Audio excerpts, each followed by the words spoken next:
Mazz's tears. Yeah, those are the tears of a clown. Mazz's tears. The second tier. Hold on, let me get my pen. Mazz's tears. Dallas.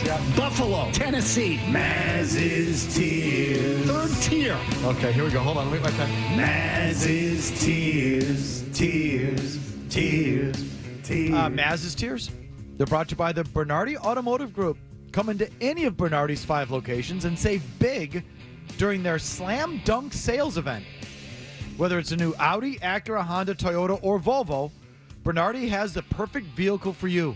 And always at a great price. Mazz, reset what we're doing this week. Okay, these are most memorable matchups between teams from Boston and New York. Now, again, you define memorable how you want. I defined it how I wanted to because these are, after all, Mazz's tears. They're not your tears, dude. They're Mazz's. Exactly. So, save your opinions until the end, except for you two knuckleheads. You guys can chime in all you want as we go along. We're going to start. We did 4 tiers this week. We're going to start with tier 4, and I put them in chronological order. So, Vinny Crouch, our simulcast producer, hit it. Tier 4, 2018 LCS, Red Sox Yankees. Brock Holt hit for the cycle in that game in New York. Do you remember that? No, I don't. I don't. You don't remember this? This is why it's tier 4. The Red Sox lost at home to the Yankees in one of these games, and everyone's What are you talking about? 2018 ALCS? Oh, AL Division Series. Sorry, Division I was going to Series. say, it was Detroit. No. It was Houston, actually.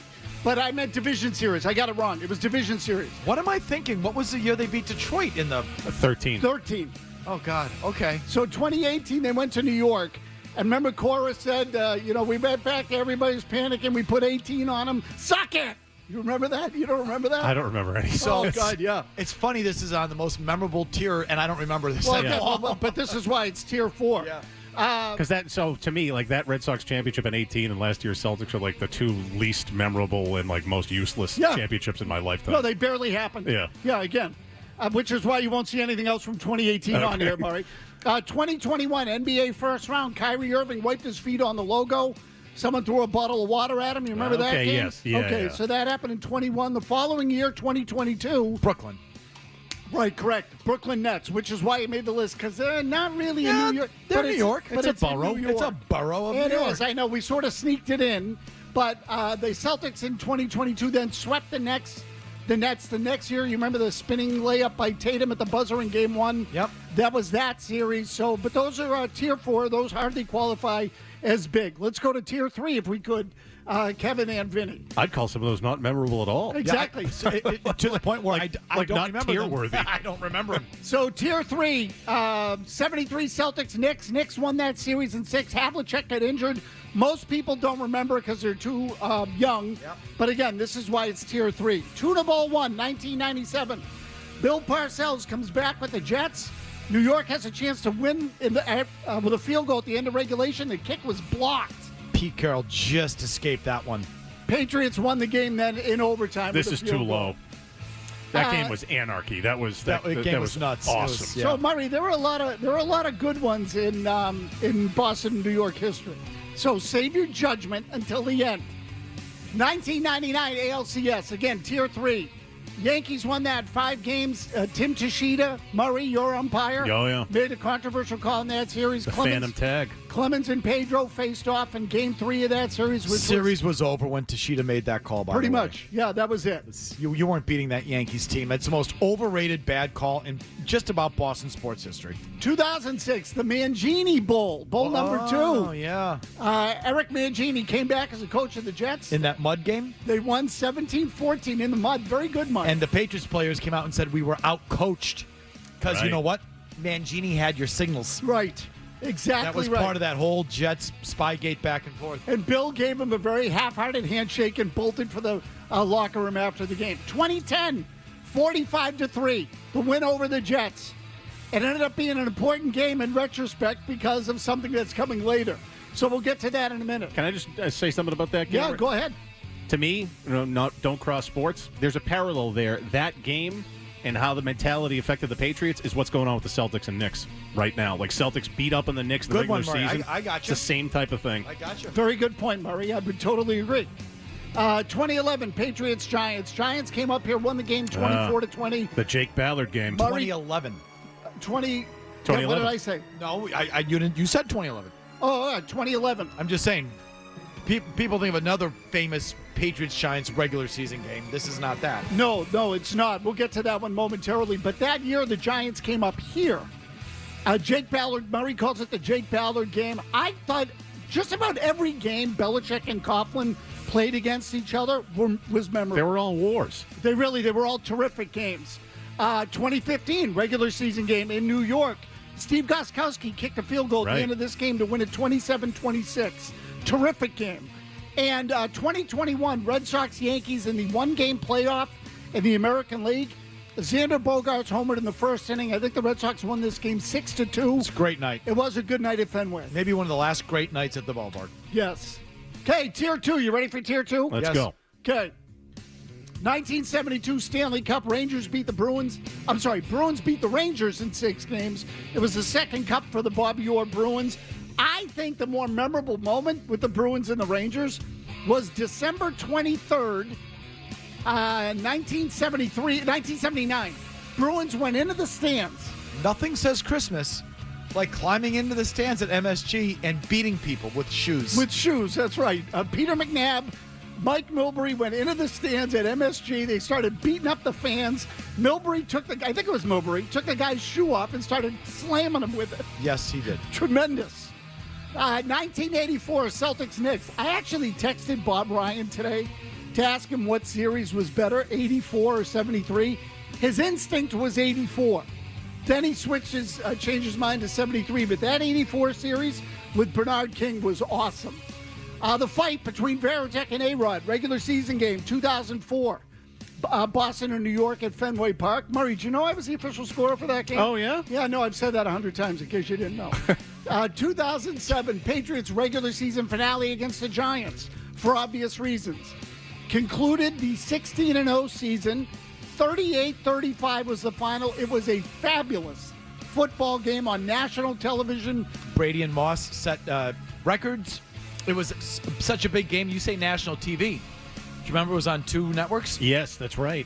ESPN and Channel 5? I can't remember. It was ESPN and NFL Network, maybe? Yeah, that's correct. They put That's it on. what it was. They kept it on 2 networks. Yeah, it was that big. With good reason. And it was the overall league finale of the regular season that year.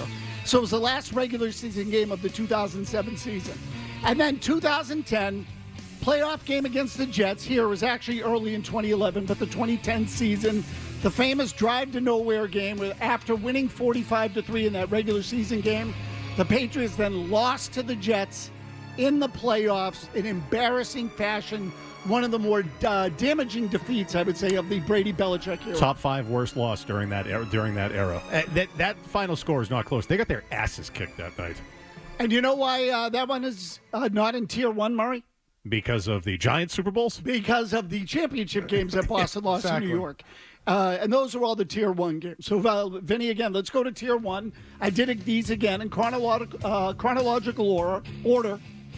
The Bucky Dent game, 1978, Red Sox, Yankees, 299 win teams. That was a killer. 86 World Series, Red Sox and Mets. You all know the story there. 2003 ALCS Game 7, otherwise known as the Grady Little game. 2004, I put the whole ALCS in there because you really need all 7 volumes in order for that to qualify. 2007 Super Bowl, Patriots 18-0. Again, you know how that one went.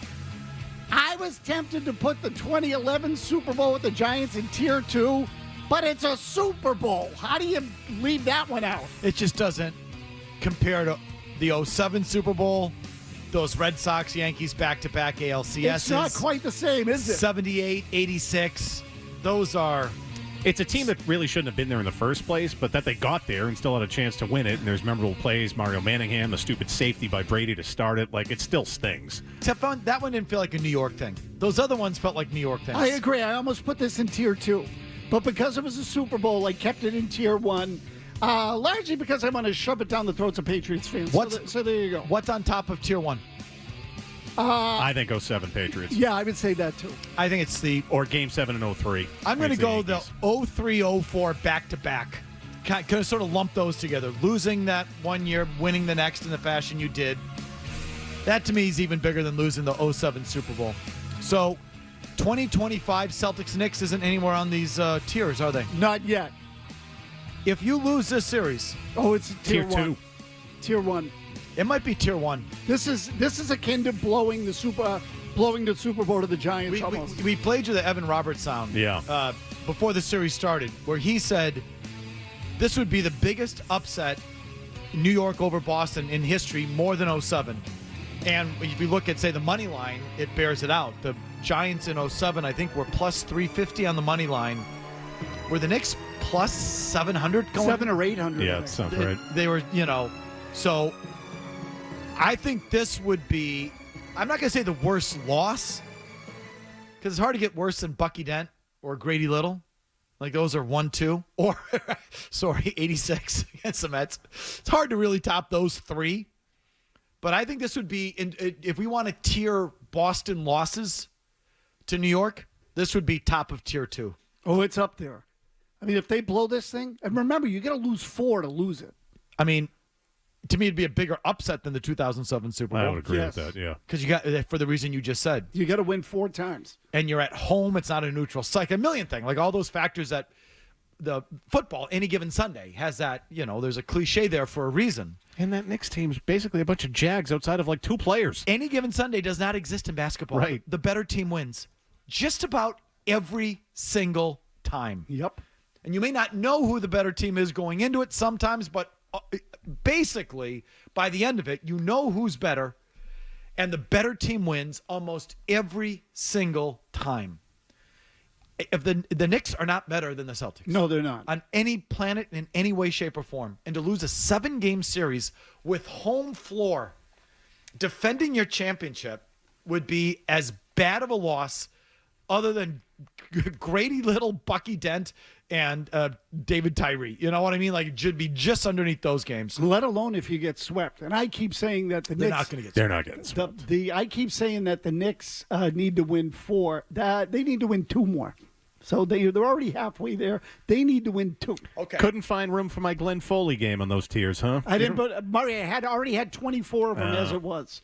Do you remember that one? You must have been covering them then. Glenn Foley. 97 down in New York. Out goes Neil O'Donnell. In comes stupid BC quarterback Glenn Foley and shreds the Patriots. I was not covering him in 94. 97. 97, I was not covering him. I was covering Joe Thornton and the Boston Bruins. Just about to be thrown off the beat for calling the Jacobs a bad name. So, oh yeah, right, that's right. No, I considered it Murray, but I had too many. I was pushing 25 on the list.